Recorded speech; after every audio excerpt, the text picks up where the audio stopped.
வணக்கம். பரபரப்பு மீடியா செய்திகளுக்காக நான் நிரோஷன்.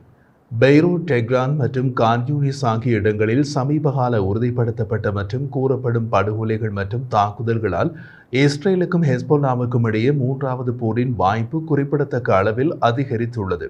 இரு எதிரிகளும் தங்கள் வீட்டு வாசலில் போரில் பல்வேறு வகையான ஆளற்ற விமானங்களை விரிவாக நிலைநிறுத்துவார்கள் என்று எதிர்பார்க்கப்படுகிறது. ஏப்ரலில் ஹெஸ்போல்லாவின் ராணுவ திறன்களை பற்றிய காணொலி ஒன்றை பரபரப்பு மீடியா யூடியூப் சேனலில் வெளியிட்டிருந்தோம். அதே நேரத்தில் ஹெஸ்போல்லாவிடம் இருந்த ஏவுகணை மற்றும் ஆளற்ற விமான தாக்குதல் திறன்களை பற்றி குறிப்பிட்டிருந்த போதிலும் ஒரு சமாதான தீவிரவாத சூழ்நிலை நிலவுவதாக குறிப்பிட்டிருந்தோம். சமாதான தீவிரவாத சூழ்நிலை என்பது இருதரப்பில் தாக்குதல்கள் இருந்தாலும் முழு அளவிலான போர் வெடிப்பதை தடுக்கும் அல்லது ஒத்திவைக்கும் சூழ்நிலை. அப்போது லெபனான் எல்லையில் இஸ்ரேலின் நிலை முதன்மையாக தற்காப்பாக இருந்தது. அந்த சூழ்நிலை இப்போது முழுமையாக மாறிவிட்டது. முன்பு இருந்த நிலைப்பாடு முன்னறிவிப்பின்றி விரைவாக ஒரு போர் சூழ்நிலைக்கு மாறியது. இஸ்ரேலின் வடக்கு கட்டளத்தளத்தின் 36வது வழக்கமான பிரிவின் படையணிகள் உட்பட காசாவில் இருந்த படைப்பிரிவுகளை லெபனான் எல்லைக்கு அனுப்புவதன் மூலம் இஸ்ரேலின் தாக்குதல் தோரணை வலுப்படுத்தப்பட்டுள்ளது. இதே பிரிவுதான் முன்பு காசாவை வடக்கு மற்றும் தெற்கு பகுதிகளாக பிரித்து நெட்சாரிம் தாழ்வாரத்தை அமைப்பதற்காக இஸ்ரேலிய மேற்கு எல்லைக்கும் அதற்கு மேற்கே மத்திய தரை கடலுக்கும் இடையே நின்று ஹமாஸுடன் போர் புரிந்தது. இப்போது இஸ்ரேலிய பாதுகாப்பு படை IDFல் இந்த படைப்பிரிவுக்கான முன்னுரிமை காசாவும் ஹமாஸும் அல்ல, லெபனானும் ஹெஸ்போல்லாவும் தான். கூடுதலாக உயரடுக்கு IDFின் 98வது பராத்துறுப்புகள் படைப்பிரிவு மற்றும் 146வது ரிசர்வ் படைப்பிரிவின் படைப்பிரிவுகள் வடக்கு இஸ்ரேலின் லெபனான் எல்லையில் மீண்டும் நிலைநிறுத்தப்பட்டுள்ளன அல்லது புதிதாக நிலைநிறுத்தப்பட்டுள்ளன. IDFின் இந்த 3 படைப்பிரிவுகளில் தற்போதைய போர்க்குழு மொத்தம் 12 பட்டாலியன்களை இஸ்ரேலின் லெபனான் எல்லையில் வழக்கத்தை விட மிக அதிகம். ஜூலை 2006இல் லெபனான் போரின் போது இஸ்ரேலின் படியெடுப்பு படையை விட தற்போது லெபனான் எல்லையில் உள்ள இஸ்ரேலிய படைகள் 2 மடங்கு பெரியது. இந்த காணொலியை நாம் தயாரிக்கும் நேரத்தில் இந்த படைப்பிரிவுகள் சில தாக்குதல் படையணிகள் தங்கள் தாக்குதல் தயார் நிலைகளில் இருப்பதாக தெரிவிக்கப்பட்டது. இது எதை காட்டுகிறது என்றால், ஹெஸ்போல்லாவுடன் ஒரு போரை IDF எந்த நிமிடத்திலும் எதிர்பார்க்கிறது. அது தவிர 2006ஆம் ஆண்டு போரின் இறுதி நேர எல்லை நகர்வுகளை தவிர்ப்பதற்கும் லெபனானின் லிட்டானி ஆற்றின் மீது ஹெஸ்போல்லாவின் உறுதியான பிரிவுகளை வெற்றிகரமாக வடக்கு நோக்கி தள்ளுவதற்கும் இஸ்ரேலிய இராணுவத்திற்கு கணிசமான கூடுதல் ஆள்பலம் தேவை என்பதை IDF நன்கு உணர்ந்துள்ளது என்பதையும் இந்த படையணி வரிசைப்படுத்தல் காட்டுகிறது. இஸ்ரேலிய எல்லைக்கு வடக்கே லெபனானின் ஹெஸ்போல்லாவின் படைபலம் இந்த அளவில் இல்லை. ஆனால் அவர்களிடம் வேறு ஒரு திட்டம் இருக்கிறது. இஸ்ரேலிய இராணுவத்தின் எல்லை படை பலத்தை திறம்பட குறை மதிப்புக்கு உட்படுத்த ஹெஸ்போல்லா ஆளற்ற விமான போரை தீவிரப்படுத்தவும் அதில் பல வகையான ஆளற்ற விமானங்களை பயன்படுத்தவும் வாய்ப்பு உள்ளது. நிலையான திரள் ஆளற்ற விமானங்கள், மல்டி ரோட்டர் ஆளற்ற விமானங்கள், வானில் அலைந்து திரியும் வெடிப்பொருட்கள் மற்றும் முதல் நபர் பார்வை ஆளற்ற விமானங்கள் என்று ஹெஸ்போல்லாவின் வரிசைப்படுத்தல் உள்ளது. இந்த வரிசைப்படுத்தலை உயர் இஸ்ரேலிய படைகளுக்கு எதிராக ஒரு சக்தி பெருக்கியாக மாற்ற திட்டமிடுகின்றது ஹெஸ்போல்லா. இஸ்ரேலுடன் சாத்தியமான 3வது போரின் போது ஹெஸ்போல்லா எவ்வாறு ஆளற்ற விமானங்களை பயன்படுத்தக்கூடும், அதற்கு இங்கே ஒரு பகுப்பாய்வு மதிப்பாய்வு உள்ளது. ஜூலை 2006 போரின் போது ஹெஸ்போல்லா மின்னணு போர் நுட்பங்கள், சிக்னல்கள், நுண்ணறிவு மற்றும் தரை அடிப்படையிலான இடைமறைப்புகளின் கலவையை பயன்படுத்தி தகவல் தொடர்புகளை இடைமறைத்து இஸ்ரேலிய ஆளற்ற விமானங்களை எதிர்கொண்டது. இந்த ஊடுருவல் தெற்கு லெபனானில் இஸ்ரேலிய இராணுவத்தின் செயல்பாட்டு திட்டங்கள் மற்றும் படைப்பிரிவுகளின் நகர்வுகள் பற்றிய நிகழ்நேர உளவு தகவல்களை ஹெஸ்போல்லா பெற அனுமதித்தது. அப்போது ஹெஸ்போல்லாவின் ஆளற்ற விமானங்கள் இஸ்ரேலிய படைகளை சீர்குலைக்கவில்லை. அதற்கான தாக்குதல் ஆளற்ற விமான பலம் அப்போது ஹெஸ்போல்லாவிடம் இருக்கவில்லை.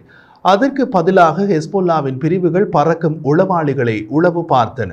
அதாவது இஸ்ரேலிய இராணுவத்தின் கண்காணிப்பு ஆளற்ற விமானங்களில் லெபனான் வான் பகுதியில் உளவு பார்த்தன. அதன் மூலம் இஸ்ரேலிய இராணுவத்தால் இலக்கு வைக்கப்பட்ட இடங்களை அடையாளம் கண்டு ஹெஸ்போல்லாவின் போர் பிரிவுகள் இஸ்ரேலிய இராணுவத்தின் தாக்குதல் பிரிவுகள் தாக்குவதற்கு முன் அங்கிருந்து அகன்றுவிட முடிந்தது. இந்த செயற்பாடுகள் அனைத்தும் ஆளற்ற விமான ஊட்டங்களில் காணப்படும் நிகழ்நேர இயக்கத்தை அடிப்படையாக கொண்டவை. ஒட்டுமொத்தமாக 2006ஆம் ஆண்டு லெபனான் போரில் ஹெஸ்போல்லா ஒரு பாடப்புத்தக எதிர் ஆளற்ற விமான நடவடிக்கையை நிறைவேற்றியது. அது இஸ்ரேலிய இராணுவத்தின் பல தாக்குதல்களில் இருந்து ஹெஸ்போல்லா படைப்பிரிவை தப்ப வைத்தது. இன்றைய ஹெஸ்போல்லா படை அதே 2006ஆம் ஆண்டு படை அல்ல.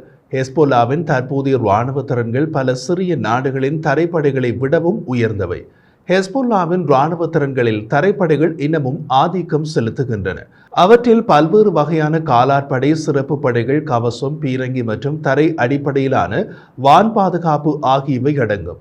ஹெஸ்போல்லாவின் தரை அடிப்படையிலான மரணங்கள் 2006ஆம் ஆண்டு அதன் கவச எதிர்ப்பு காலாட்படை அணிகளால் காட்சிப்படுத்தப்பட்டது. இந்த அணிகள் லெபனானில் அதிக சதவீத இஸ்ரேலிய இராணுவ இறப்புகளை ஏற்படுத்தியுள்ளன. பின்னர் வெளியான மதிப்பீட்டின்படி 28%க்கும் அதிகமான இறப்புகளை ஹெஸ்போல்லாவின் கவச எதிர்ப்பு காலாட்படை ஏற்படுத்தியது. ஹெஸ்போல்லாவின் மற்ற பிரிவுகளை இதனுடன் ஒப்பிட்டால் ராக்கெட் மற்றும் மோட்டார் பீரங்கி, மேம்படுத்தப்பட்ட வெடிக்கும் சாதனங்கள், துப்பாக்கிச்சூடு மற்றும் இஸ்ரேலிய நட்பு வெடிப்புகள் இஸ்ரேலிய இராணுவத்தின் இறப்புகளில் சுமார் 12% விளைவித்தன. 2006ஆம் ஆண்டு 1 மாதம் 2 நாட்கள் நடந்த லெபனான் போரில் இஸ்ரேலிய இராணுவத்தின் இறப்பு எண்ணிக்கை 121 துருப்புக்கள். ஹெஸ்போல்லாவின் இறப்பு எண்ணிக்கை 256 துருப்புக்கள். ஒப்பீட்டளவில் ஹெஸ்போல்லாவின் இறப்பு எண்ணிக்கை இஸ்ரேலை விட 2 மடங்கு அதிகம். அதற்கு காரணம் இஸ்ரேலிடம் ஒரு விமானப்படை இருந்தது, ஹெஸ்போல்லாவிடம் அது கிடையாது. அதே அனுகூலம் இஸ்ரேலுக்கு இப்போதும் உள்ளது. அதை புரிந்து கொண்ட ஹெஸ்போல்லா 2006ஆம் ஆண்டிலிருந்து கடந்த 18 ஆண்டுகளாக ஆளற்ற விமான கையிருப்பை பல மடங்கு அதிகரித்துள்ளது. 2006ஆம் ஆண்டு இஸ்ரேலுக்கு இருந்த அடுத்த அனுகூலம் இஸ்ரேலின் வான் பாதுகாப்பு திறன், அதாவது இஸ்ரேலிய வான் பாதுகாப்பு சாதனங்கள். அதனால் 2006ஆம் ஆண்டில் லெபனானில் ஏற்பட்ட இராணுவ இழப்புகளை விட அதிகமான பொதுமக்கள் இழப்புகள் ஏற்பட்டன. அந்த போரில் லெபனானில் கொல்லப்பட்ட பொதுமக்களின் எண்ணிக்கை லெபனான் அரசின் புள்ளி விபரத்தின்படி 1191. அதனுடன் ஒப்பிட்டால் இஸ்ரேலில் கொல்லப்பட்ட பொதுமக்களின் எண்ணிக்கை 44 பேர்தான். அந்த போர் நடந்த 18 ஆண்டுகளில் 2024 துல்லியத்தின் நிலை, அத்துடன் வரம்புகள் மற்றும் வெடிப்பு முனைகளின் அளவு கணிசமாக மாறிவிட்டது. 2006ஆம் ஆண்டு போரில் ஹெஸ்போல்லா கற்றுக்கொண்ட பாடத்தின் ஒரு பகுதியாக உருவாகியதுதான் ஹெஸ்போல்லாவின் ஆளற்ற விமானப்படை. 2006 போருக்கு முன்பே ஹெஸ்போல்லா அடிப்படை ஆளற்ற விமான பயன்பாட்டின் வரலாற்றை கொண்டிருந்தாலும் 2024 ஒப்பீட்டளவில் புதிய திறனை கொண்டுள்ளது. இது இஸ்ரேலில் ஆழமாக பார்க்க முடியும். இராணுவ சொற்களில் ISR என்று குறிப்பிடப்படும் உளவுத்துறை, கண்காணிப்பு மற்றும் உளவு பார்த்தல் திறன்களை ஹெஸ்போல்லா அதிகம் வளர்த்துள்ளது. ஹெஸ்போல்லாவின் பல ஆளற்ற விமானங்கள் சமீப மாதங்களில் இஸ்ரேலின் வான் பாதுகாப்பு மீறல்களை வெற்றிகரமாக செயற்படுத்தின. அங்கு இராணுவத்தர ஆளற்ற விமானங்கள் இஸ்ரேலிய வான்வெளியில் ஆழமாக ஊடுருவி உளவு தகவல்களை சேகரித்து கண்காணிப்பு மற்றும் உளவு நடவடிக்கைகளை செய்தன. ஹெஸ்போல்லாவின் ஆளற்ற விமானங்களின் இலக்கு இடங்கள் மென்மையானவை மட்டுமல்ல, அவற்றில் நன்கு பாதுகாக்கப்பட்ட இஸ்ரேலிய ராமட் டேவிட் விமானப்படை தளம் மற்றும் ஹைஃபாவில் உள்ள இஸ்ரேலிய கடற்படை தளம், அத்துடன் பல போர்க்கப்பல்கள் மற்றும் கடற்படையின் நீர்மூழ்கி கப்பல் பிரிவான ஷாயடெட் 7 உள்கட்டமைப்பு ஆகியவை அடங்கும். இஸ்ரேலிய விமானப்படை மற்றும் கடற்படை தளங்கள் மற்றும் நகர்ப்புற மையங்கள் மீது கண்காணிப்பு நடத்த ஹெஸ்போல்லாவின் தொலைதூர திறனை இந்த நடவடிக்கைகள் வெளிப்படுத்தின. இப்போது இஸ்ரேல் ஹெஸ்போல்லா போர் வெடித்தால் இஸ்ரேலின் முதன்மை இலக்குகள் ஹெஸ்போல்லாவின் ஆளற்ற விமானங்களாக இருக்கும் என்று அடித்து கூறிவிடலாம். முக்கியமாக ISR ஆளற்ற விமானங்கள், போர் ஆளற்ற விமானங்கள், துல்லியமான தாக்குதலுக்காக அலைந்து திரியும் வெடிப்பொருட்கள் மற்றும் ஒரு வழி அல்லது தற்கொலை ஆளற்ற விமானங்களில் லெபனானில் இருந்து புறப்படும் முன்னரே தாக்கும் தொழில்நுட்பத்தை இஸ்ரேல் பயன்படுத்தும். அதே தொழில்நுட்பத்தை இப்போது அமெரிக்கா ஏமனில் ஹவுதி ஆளற்ற விமானங்களுக்கு எதிராக வெற்றிகரமாக பயன்படுத்தியது. ஆனால் அது செலவு அதிகமான ஆபரேஷன் என்பது வேறு விஷயம். ஒரு முரண்பாடான வழியில் இஸ்ரேலும் அமெரிக்காவும் ஒரு பழைய ஆங்கிலோ அமெரிக்க இராணுவ பழமொழியை பின்பற்றுகின்றன.